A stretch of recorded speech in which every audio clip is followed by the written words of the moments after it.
Greetings, Earthlings. Just kidding. What's going on? Yashua here. Hope you're all doing well today. And of course, if you're not, that's okay, because being in life is not just about feeling the good things. It's about the whole human experience. Some days I feel heavier and darker and more depressed, and other days I feel light and fluffy and all the stuff. And I've just been learning to sit with it and be present with the feelings, with the experiences, and just kind of flow with whatever comes my way.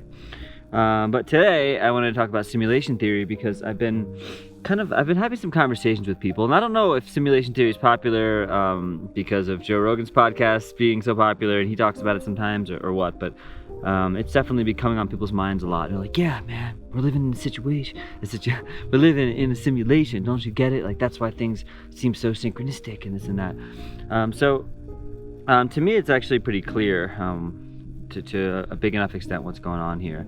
And the simulation theory, there's elements of it that make a lot of sense, but it's also missing a huge key component, which doesn't really get talked about. Also, it doesn't really get fused into this other piece. And when they come together, it makes sense. So if you're someone who's heard about simulation theory, which I'll explain a little bit from my perspective, and if you kind of get it, but you're like, yeah, I could see how that makes sense, then what I'm about to share with you might make a lot of sense. If you haven't heard about it before, well, come on for the ride. So first off, I don't know that much about the sort of nerddom of simulation theory, but the basic idea is that some people believe that we're living in a simulation. So you could probably compare it to the Matrix, where there's this false world, and people, they're in the world and they feel very real, and all the things they're doing seem very real. But secretly, once Neo takes the red pill and wakes up and sees the truth, he realizes that actually he was living in this simulated Matrix world, and the real world is far different than that, and there's aliens harvesting humans for their energy and all this stuff. So you can kind of think about it that way. Like, some people think we're living in a simulation, which that means they think that we're actually in this super advanced computer whatever technological thing where you're basically able to exist in this world thinking it's real, but in reality there's this computer controlling it and it's all a simulation. And there's some excitement around that, I suppose. There's also some people that most people would be very pissed if that was the truth, but some people are like, okay, cool. It's like, imagine if virtual reality got so real and so good that you couldn't even tell the difference between it and the real world. So that's kind of the basis of it. Now, from my perspective, the reason I see some elements of truth to that is because, in a way, the way life works is kind of like a simulation. Only it's not in the way that we think. As humans, we think a lot about technology and these supercomputers. And I was having a conversation with someone yesterday about how supercomputers, they can be great, and however many years from now we can have these super advanced computers, but at least as of right now, there's no computer or no piece of technology that is more super and more advanced than your brain and your consciousness. And I really mean consciousness. So the brain is, the organ inside of the head, and it does all the things, but to me, everything is made out of consciousness. Consciousness is awareness. So what we take in, what we perceive, what we see, feel, taste, touch, everything in our worldview is part of our consciousness. So when you might hear things like, people are like, oh, you're a conscious human, and they might be saying you're an aware human, or you have consciousness. But consciousness is this amazing thing. It's really all that we are. Everything else is based on truth and beliefs and opinions and stuff and proofs and theories and all these things. But consciousness is all that we are. So you may have heard, if you've been kind of in the spiritual-esque world, this idea is all I know is that I am. I exist. And to me, that's consciousness. All I know is consciousness, awareness. So how does this fit into the simulation theory? So hang on with me here. So in life, what we perceive, what we think, what we feel, taste, all those things in consciousness create the world around us. So it's common belief that our senses take in the world, and there's obviously truth to that. We smell things, we taste things, we have all these different senses. But the way I like to look at it is in some ways it's the reversal. So it's almost like our eyes, we think our eyes are just taking in the world, but they're also projecting the world out to us. So what we see internally actually gets projected into our world. So if you study quantum physics, and it might sound like a big wild word, and I actually talk about this a lot in my book, Conversations with Your Best Friend, which is of course linked below. Click it, buy it. I promise you will probably enjoy it, or you'll at least get something out of it and be like, what the? So in quantum physics, they talk a lot about that the world seems like it's this solid place, but actually it's just made of energy. And everything exists. Before it exists as a physical thing, as a physical particle, it exists as a wave of potential. And this isn't just this weird kind of few people, like this is becoming like the most popular way to think about life and science. So even in Einstein's time, he tried to disprove it and kind of in turn proved a lot of quantum physics, which is interesting. In quantum physics, we think about the world, instead of being this physical solid thing, things start as a wave. So things exist as a wave of potential, and it's the observer, it's the conscious observer that makes reality seem solid. So you might think that like I'm this solid human, or these rocks are like solid, but they actually exist as a wave of potential until our mind actually comes into contact with them.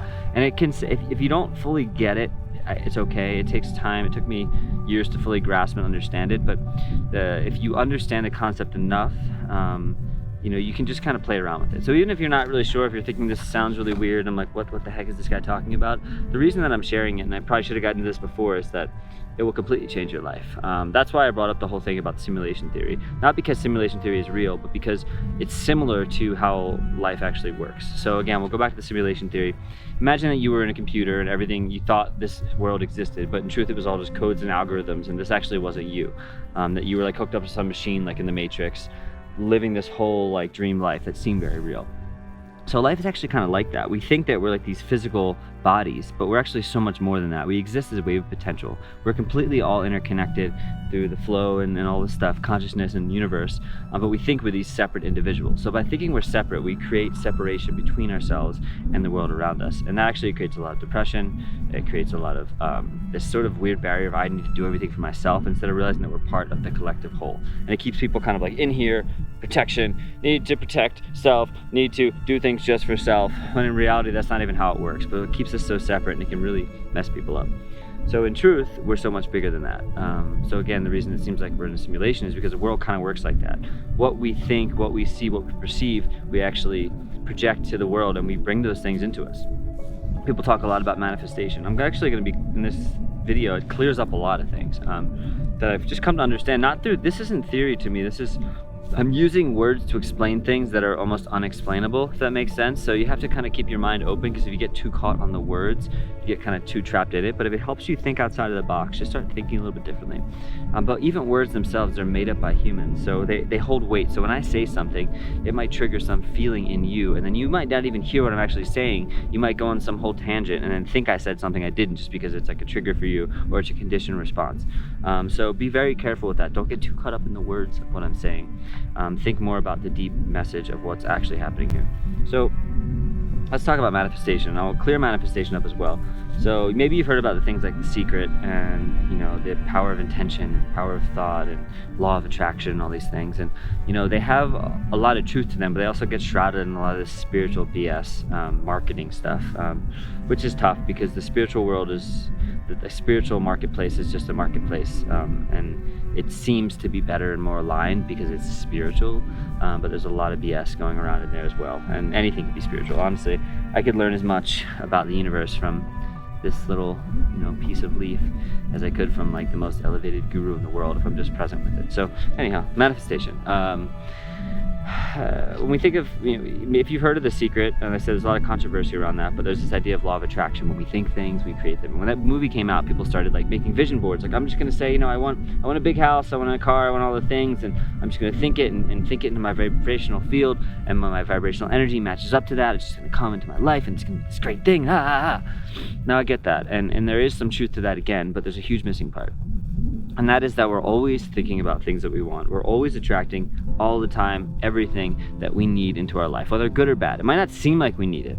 Even like everything going on in the world today, or things that have happened to me. Sometimes like I'll suffer some injury or like some sickness or something, and I'm like never calling that in like consciously. I wouldn't say like, hey, I really want to cut my hand today while I'm cooking. But then it happens, and then when I'm present with it, I learn something. So I'm like, okay, it actually taught me something. So we're always manifesting things into our life, and the more aligned we are with our truth, the more we stand in our power, the more clear we are with our intentions of what we want, the more we start to actually bring in the things that we need. When we're fighting and when we're resisting the universe, which is part of us, when we're literally fighting everything and we're swimming upstream.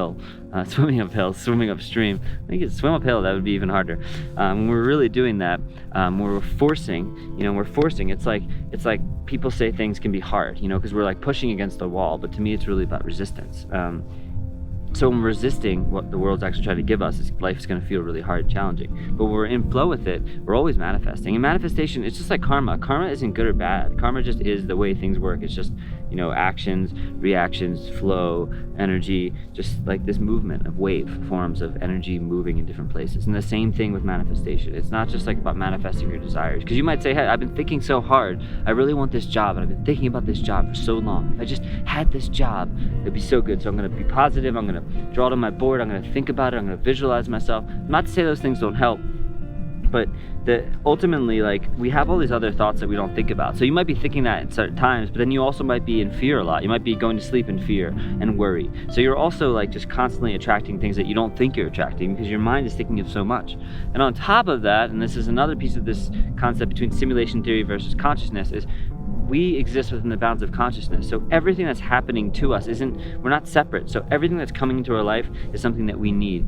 Just because we don't think we need it doesn't mean we don't need it. So as we see the things in our life come into focus, well, then we can realize, as you get more clear on this, that consciousness is bringing them to you. The brain, the thought, we give so much credit to our mind thinking that it knows so much. We're like, yeah, my brain is so smart. It knows so much. It can think, and that's true.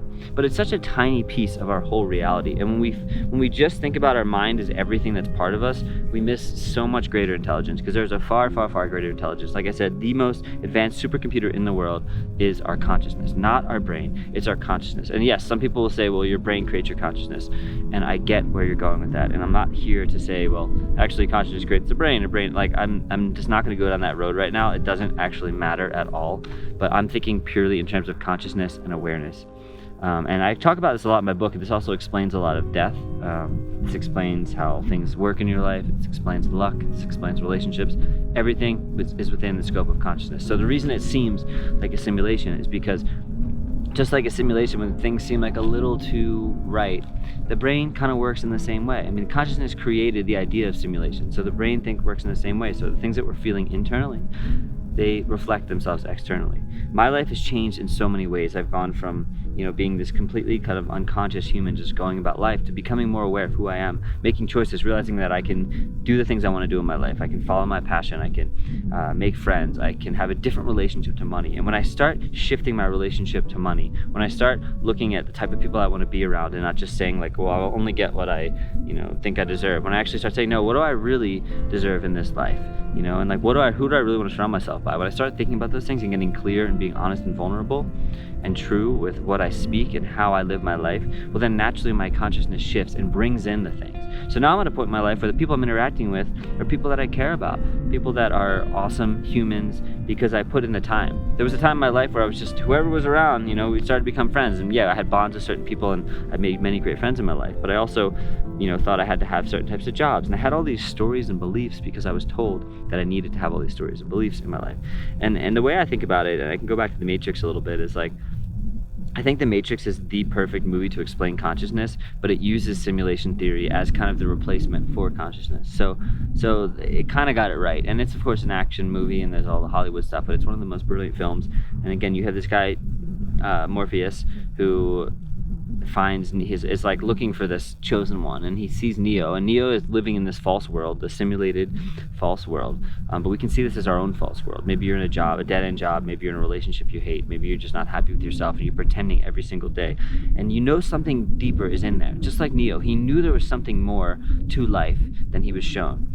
And so when someone came around, when Morpheus, who's kind of like the guide or mentor, comes to him and says, hey, there's something more to this, Neo's like, I know. And then he says The Matrix, and it's like he always knew, but he needed someone to confirm it for him. So maybe, I don't want to say I'm being the Morpheus to you, but if you feel like something's off in the world, and this is a huge piece of my book, this is really what it's all about. It's like breaking out of the false world.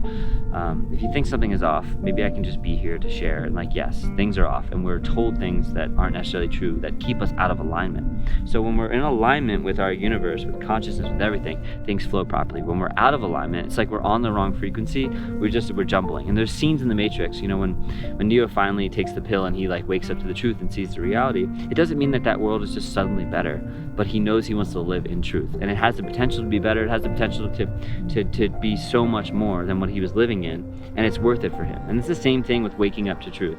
To me, enlightenment and waking up is not this elevated, guru, floating, happy bliss all the time. It's just living in truth. And that's not necessarily easier. Once you lift and pull back the veil of all the crap, there's always more layers. You're pulling back more and more layers, and you start to see the world more clearly, and you start to realize, and I'm saying you, but from my own personal experience, start to realize things work very differently than I thought they did. I always thought life was up to chance. I always thought that I just had to take what I got. But then when I started looking at things differently and started manifesting everything that I wanted, it was like, whoa, okay, this is very different than I thought it was. The world actually works by very different rules than the ones I was told to believe. Like, oh, you got to be realistic about that. Those things don't happen to people. I'm like, well, they happen to me, and it wasn't just me forcing it. It was me flowing with the universe, saying like, hey, there's more to life than this. And being given the right books and being given the right mentors, those were some of the most powerful things. And also being really depressed and having to take like a cold, hard look at who I was. So many things. So what I love about the Matrix in this explanation is it shows this kind of consciousness world where you have this person who wakes up to truth and suddenly is like fighting to kind of to free himself from that boundary. And of course, again, there's a lot of symbolism in the movie. Like there's this scene when Morpheus and Neo are walking down the street, and there's a ton of people, and Neo's just like bumping into everybody, and Morpheus is like just like flowing by. So it's like a great way to kind of in like a sci-fi world to explain how flow works. Like when you're sort of out of alignment, and even when you kind of wake up, it's still weird because you're like, how do I live in this world? Like there's so many, everyone's just playing character and they're all false and they're all weird, and you're bumping into people and like this is awkward and I feel uncomfortable. But then as you find your flow and you get into flow, you exist in this greater flow of life. And when you're existing in that flow, things make sense. You're not forcing. Again, the reason we say life is hard is because we're resisting life. It's like if you push against the wall, it's hard because it's resisting you. The force, you push against your hands, it feels hard right now, it's resisting. But if I stop resisting and just start moving, because it doesn't work with the wall, maybe who knows, but there's a natural flow and a rhythm to the universe. So the first step is really kind of pulling back the layers of delusion. But as you get more in flow, things are going to start to seem more synchronistic. Things are going to start to seem like, whoa, what are the chances that happen? But the chances are 100%. They're perfect because they happen. I have so many synchronicities. Life is very symbolic. Again, the world isn't this solid thing, so it's kind of like the life around us, and this is how I'll tie it all together, is kind of like a simulation, because what we think and feel and believe creates our external world. So it simulates all the things. So we can, as we shift, we look at people differently. A great example is like if somebody, like a family member always frustrated you your whole life. Like the simulation is showing you that you have this family member and they always resist you and they fight you, and it makes you feel uncomfortable and scared and frustrated and pissed and all the things, and that's what you're experiencing. But as you begin to shift, naturally the world around you begins to shift. Your simulation consciousness shifts. So suddenly people start to show up differently. They might not actually change. You don't have to force them to change, but because you've changed, things show up differently. You can walk by the same path every single day and not notice anything. And then one day you can become more aware and be like, oh, interesting. What is this? Look under the rock and, oh, wow, there's ants under there, and there's life, and there's all these things. And it's like, as you begin to see things on a deeper level, so does your consciousness present you on a deeper level. I used to stress out a lot of stuff. I thought that I had to stress out because everybody around me was doing it. We're adults, we stress out. We stress out about bills, we stress out about taxes and money and the government. And that was my reality, and it was showing up very scary and very weird, and I was seeing a lot of the stress. I was seeing a lot of the fear. And had I not gone through the process of awakening and changing and realizing that that was just what I was calling in, that I could actually be responsible for my life and make a difference, then probably with what's going on in the world today, I'd be in a very different state. But I feel very calm and very peaceful and extremely present and hopeful, because I'm not even hopeful, it's beyond hopeful. Hopeful is kind of like, well, I hope, but it's beyond that. It's a trust. It's a trust in the knowing that things are working out exactly as they need to. And that was because I started pulling back the layers of delusion and seeing beyond. And when you see beyond and when you integrate your consciousness with the universe and you realize that you're part of the totality of everything, then there is nothing to worry about. And you can worry. I have little micro worries, and then it's like gone. I still have little moments of stress and micro worries, but I've trained my brain, and it knows that those things are silly and just to let it go. And I'll go into fear. I'll get like if there's something that I'm worried about, I'll go into that fear. I'll think about it. I'll look into it. I'll process it, and then I let it go, because I know. And you let it go. I know that there's so much more, so much that's happening in this world that is far beyond. So yes, while it seems like we're living in a simulation to some people, it can feel like that because consciousness is kind of like a simulation. It shows you exactly what you need. It's like we're watching a movie. You know, if you've ever had the Plato's cave allegory, is it? It's kind of like people, you know, we think what we're seeing is like reality. It's like watching a movie and thinking that's the whole reality, and the characters are all real, and all the people are all real, and their identities are real, and I need to fit in, and all these things. And then one day we realize it's all made up. It's all just characters and fear and conditioning. And when you peel back all those things, you're just left with truth. There is no you, there's no singular you. You're far more expansive and beyond that. That's why the consciousness is the ultimate computer, and it always will be, and it's always here. So I hope this helped explain simulation theory. Well, more so like not that simulation theory is real, but how it kind of actually works in life, and how consciousness is kind of like a simulation. And the more that you become aligned with who you are, it doesn't just happen overnight, but it starts to just work in the most wild. I'm constantly mind blown by how things work. You know, with what used to be synchronicities are just like the way now. But yeah, hope you're well. Again, check out Conversations with Your Best Friend. Click the link below to snag a copy, and we'll go from there.